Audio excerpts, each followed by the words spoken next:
दिवाळी आणि आगामी काळातील लग्नसराईचा हंगाम तोंडावर असताना सोन्याच्या किमतीत दिवसागणिक नवा उच्चांक गाठत असल्या तरी ग्राहकांच्या सोने खरेदीच्या उत्साहात मात्र तसूभरही फरक पडला नसल्याचं चित्र आहे।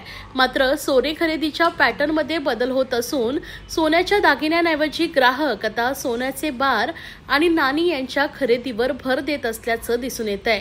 केवळ सोनेच नव्हे तर चांदीच्या खरेदीकडेही ग्राहकांचा वाढता कल दिसून येत आहे।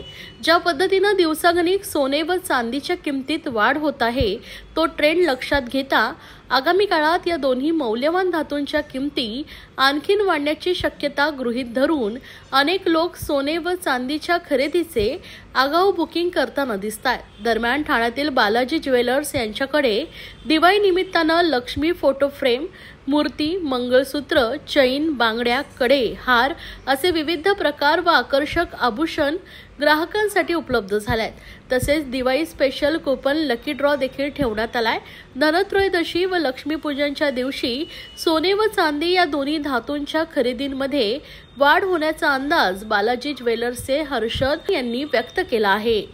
जसं की आपण बघतोय की मागच्या वर्षापासून या वर्षीपर्यंत ऑलमोस्ट 50% सोना वाढलाय, तर त्याच्यामुळे थोडं फरक आहे। पण असं नाहीये की माणसं सोनं घेतात कारण सोन्याची व्हॅल्यू चांगली रिफंड भेटते, तर त्यांना असं काय हरकत नाही वाटत। पण चाललंय ते थोडं बिझनेस 10% कमी झालंय मार्केट, पण चांगलं मार्केट आहे त्याबद्दल। आता सध्या ट्रेंडिंग मध्ये काय ज्वेलरी तुमच्याकडे अवेलेबल आहे? आपल्याकडे सगळे आहे। मंगलसूत्र 5 ग्राम 3 ग्राम पासून स्टार्ट होतोय आणि आपण 50 ग्राम पर्यंत रेडी असतं।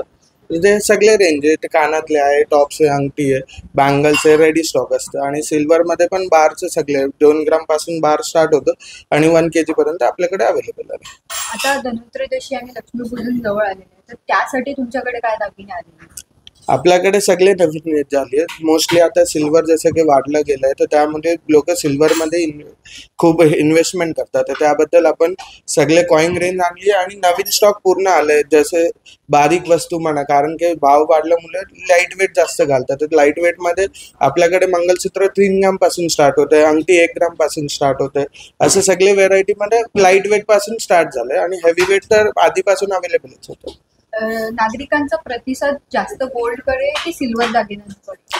सध्या आता गोल्डकडेच आहे, सिल्वर अजून एवढं नाही। पण आता सिल्वर पण टेकआउट केलंय। पण आधी कसं होतं की माणसं 10 ग्राम सोनं घ्यायचं आणि 1 ग्राम चांदी घ्यायची, पण आता असं झालंय की 10 ग्राम सोनं घेत आहे, पण त्याबद्दल चांदी पण 10 ग्रामच घेतात। म्हणजे चांदीची रिस्पॉन्स चांगली आहे यावर्षी। आणि सध्या युवा पिढींसाठी प्लॅटिनमचे दागिने पण असतात, तर त्याबद्दल तुमचं मत? प्लॅटिनमचं चांगलं आहे, पण अजून मार्केटमध्ये एवढं नाही, कारण प्लॅटिनम आणि सिल्वर दिसायला ऑलमोस्ट सेम आहे आणि प्लॅटिनमची मार्जिन रेट खूप हेवी जाते आणि सिल्वर कमी पडते, म्हणून प्लॅटिनमची एवढी नाही वाढ। सध्या सिल्वरमध्ये चांगली वाढ।